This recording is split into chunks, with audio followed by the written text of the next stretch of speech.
নারীদের মতো তারা যদি লজ্জা পায়, আমি তাদেরকে আহ্বান জানাই তারা যেন বুরকা পরিহিত হয় এবং চুরি পরে এই রাজনীতি করে। ছাত্র রাজনীতি করবে তারাই, যারা সাহসী বিবেকবান, তারাই ছাত্র রাজনীতি করবে।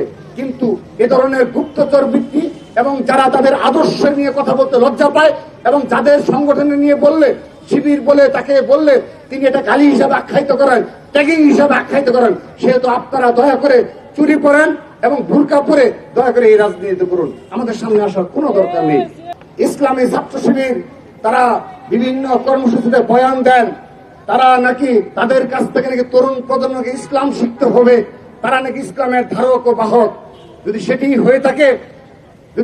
হয়ে থাকে তাহলে যে ছাত্র সংগঠন তাদের রাজনীতি পুরোপুরি গুপ্ত রাজনীতির উপর নির্ভরশীল, ভোট বাহিনীর উপর নির্ভরশীল, ইসলামী ব্যাংকের ফান্ডিং এর উপর নির্ভরশীল, ব্যাংক বিমার উপর নির্ভরশীল, এটি কি কোনোভাবে ইসলামে লেখা রয়েছে যে সোশ্যাল মিডিয়ায় আপনি সাইবার বুলিং এর জন্য সকল নেতাকর্মীদের নিযুক্ত করবেন?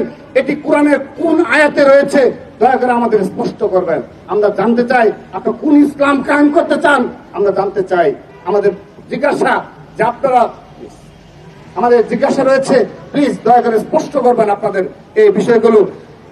সংগ্রামী উপস্থিতি, আমরা দেখেছি 1971 সালে এই আল বদর রাজাকার বাহিনীর আত্মস্বীকৃত রাজাকাররা তারা সরাসরি মানবতা বিরোধী অপরাধে, গণহত্যার সাথে এবং আমাদের প্রায় কয়েক লক্ষ মা বোনকে ধর্ষণের সাথে সরাসরি সম্পৃক্ত রয়েছে।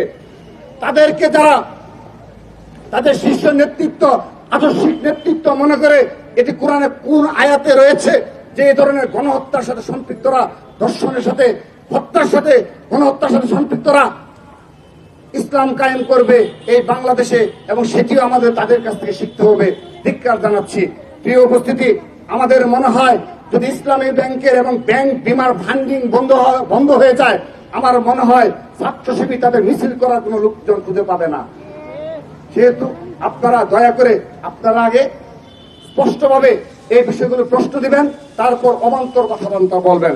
প্রিয় উপস্থিতি, যে সময় বিগত 15.5 বছর যখন তারা গুপ্ত রাজনীতি করেছে, সে সময় সারা বাংলাদেশে ছাত্র দলের শত শত নেতা কর্মীকে গুম খুন করা হয়েছে, পঙ্গুত্ব করা হয়েছে, কিন্তু একটি দিনও আমরা বাংলাদেশ জাতীয় ছাত্র দল রাজপথ ছেড়ে যায়নি, ভয়ে পালিয়ে যায়নি, ছাত্রলীগের সাথে কোনো আপোষ করিনি, খুনি হাসিনার সাথে কোনো আপোষ করিনি, পুলিশ লীগের সাথে কোনো আপোষ করিনি, গোয়েন্দা সংস্থার সাথে ছাত্রদল কোনো আপোষ করিনি। এটি বাংলাদেশ জাতীয় ছাত্র দল। আমি বিশ্বাস করি সাধারণ শিক্ষার্থীরা যতদিন যাবে ততদিন আমাদের এই ত্যাগ তিতিক্ষা মূল্যায়ন করবে এবং যারা এই ভোট বাহিনী গুপ্তবৃত্তির রাজনীতি করেন তাদের বিরুদ্ধে অবস্থান নিবে, সেই প্রত্যাশা রাখছি।